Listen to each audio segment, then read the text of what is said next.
Hello, motorcycle enthusiasts.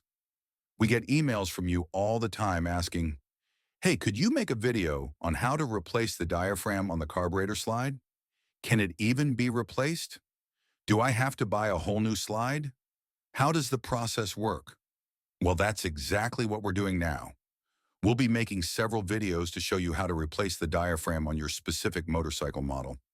Of course, the big question is, when do I actually need to replace the diaphragm? As I always say in my videos, make sure to inspect it carefully. And now, you might come across a spot that looks like this. Here, you can already see some mechanical wear and tear. When I check for damage, I always run my gloved hand or finger behind the diaphragm.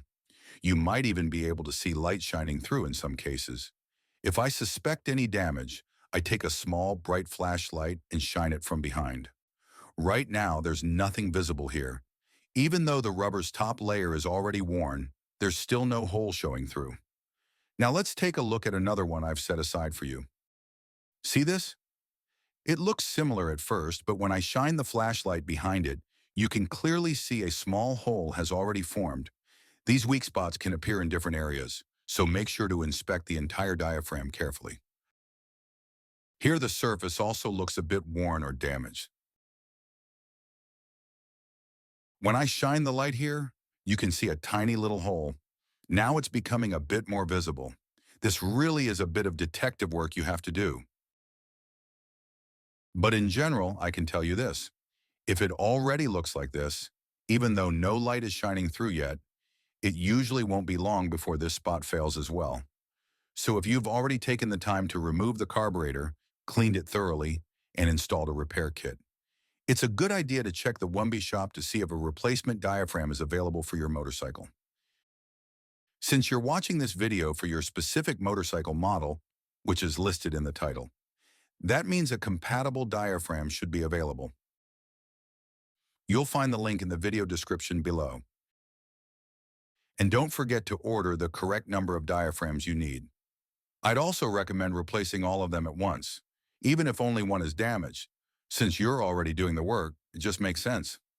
And now we're going to focus specifically on the version that applies to your motorcycle. Look, this is what's included in the package. This is exactly how you'll receive it. If there's a zip tie included, that's a clear sign that the top plastic ring needs to be reused. There's also a small instruction sheet in the package, but you can simply follow along with this video.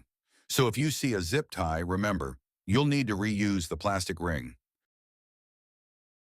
You've got the super glue in the diaphragms in the correct quantity, just as you ordered them. Please be aware that during transport, the diaphragm might flip inside out. That means it could be in the wrong position when you receive it. If you don't pay attention and install the diaphragm like this, you won't be able to fit it properly because this edge here, which needs to sit in the groove of the carburetor housing, will end up on the wrong side. So the first thing you should do is check whether the edge is facing downward. That's the very first step you should take with every diaphragm before installation.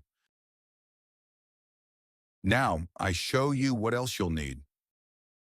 You'll need a small piece of wood and a piece of sandpaper. A sturdy utility knife, it needs to be strong. We'll link one for you in the video description. You'll also need a small screwdriver, a marker, and silicone spray, which we've also linked below.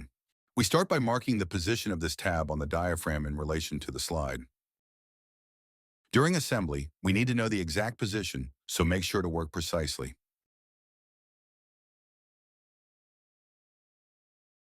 It's important to mark not just the plastic ring, but also the inside of the slide.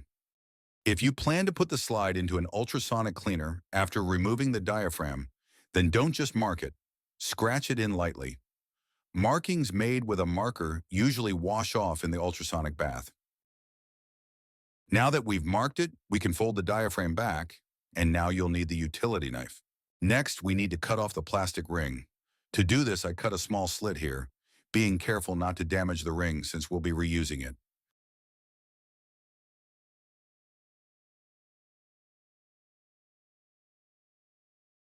This part is quite difficult.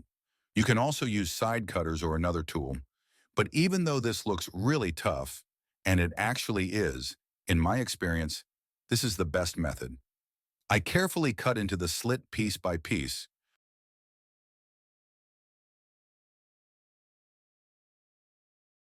trying not to damage the plastic ring underneath too much. Now, I'd say it's almost there. A small screwdriver can help at this point. Let's check if it's already loose enough. I think there's still a tiny bit left to cut, so I'll turn it around and make another small cut. Now carefully lift the plastic ring off, sliding it over this edge. This takes a bit of practice, so just be patient and careful. It's also harder to demonstrate on video because I want to make sure you see every step clearly. When I do this alone, it's actually easier, but in the video it might not look as smooth.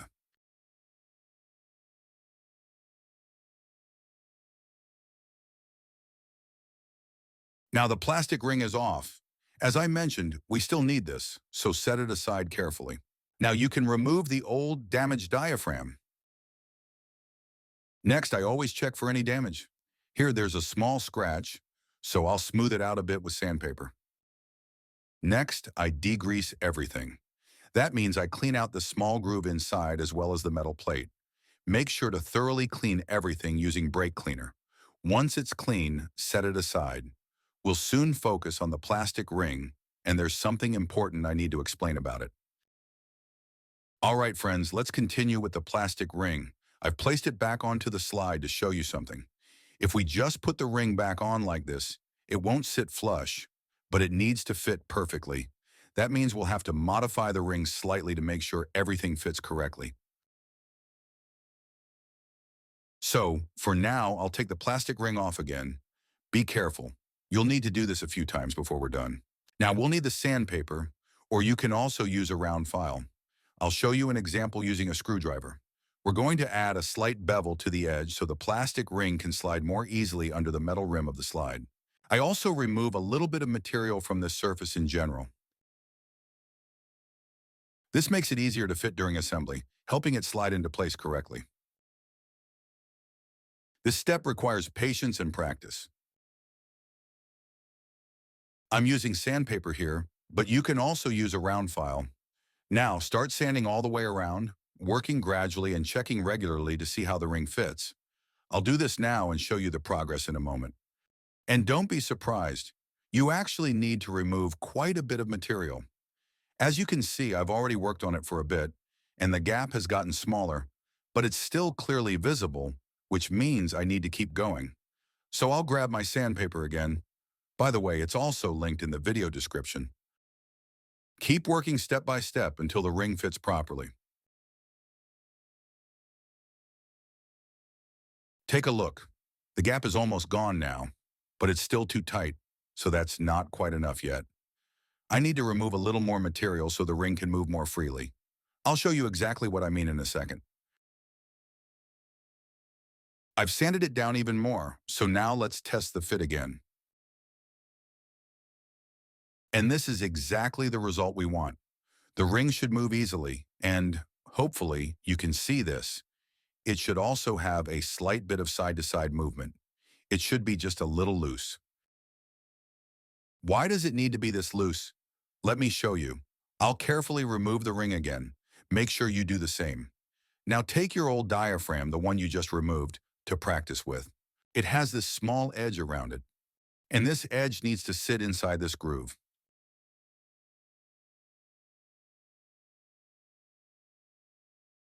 Now try fitting it in. This is your final check before assembly. Now place the plastic ring back on, and you'll notice that there's still a small gap. This gap should fully close when we tighten the zip tie later. That's what will hold everything in place. That means I still need to fine-tune it a little bit, and I'll do that now. The fit needs to be perfect so that with the diaphragm in place and the plastic ring on top, there is no gap left. As soon as the ring starts moving freely, like I showed you earlier, you'll know you're almost there. This is your final check before we start gluing. All right, friends, now it's time to glue everything in place. As I mentioned earlier, I've degreased everything, especially the groove inside the slide, using brake cleaner. Everything is now clean and ready, including the plastic ring, both the top and bottom surfaces.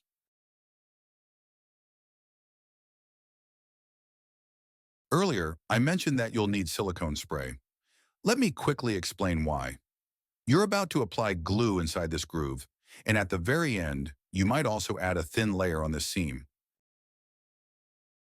Now place the diaphragm on top and align it, making sure the tab lines up with the mark you made earlier. You'll notice that everything is very tight, and you may need to adjust the position slightly to get it just right. But here's the problem. If the diaphragm touches the superglue, you won't be able to reposition it. So to prevent this, you can lightly spray the underside of the diaphragm with silicone spray. This will keep it from sticking too soon so you can still adjust the placement if needed. Remember, the diaphragm itself should not be glued. It should simply sit inside the groove, and in the end, the plastic ring will hold everything in place. Be very careful with the superglue. It should not touch the surface of the diaphragm. If it does, it will harden in that spot, making it stiff and brittle. A stiff area like that will cause the diaphragm to fail quickly. So, double-check everything and work carefully. I like to position the diaphragm in the correct direction beforehand, with the edge facing downward so it's ready to go.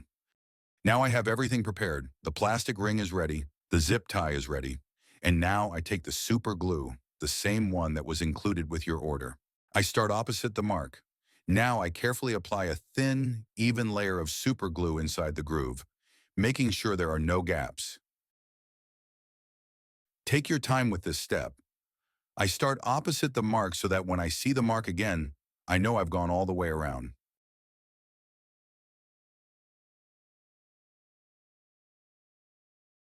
Once done, close the glue bottle to prevent it from drying out. And remember, the tab on the diaphragm must align with the mark. So, make sure everything is positioned correctly and try not to touch the glue. A small adjustment. Okay, now it's perfectly aligned. Now fold the diaphragm down into place, and it's time to put the plastic ring on. Since you practiced this step with the old diaphragm, this part should now be easy. The key is to fit the ring without shifting the diaphragm.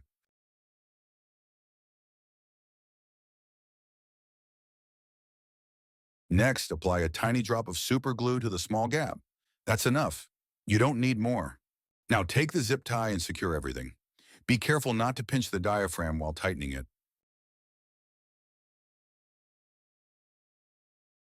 And this is the final result we're aiming for. If needed, you can tighten the zip tie a little more, using pliers to ensure the gap fully closes. Now the glue needs to cure for 8 hours, so leave it alone and don't install it yet. After 8 hours, you can remove the zip tie and continue reassembling the slide.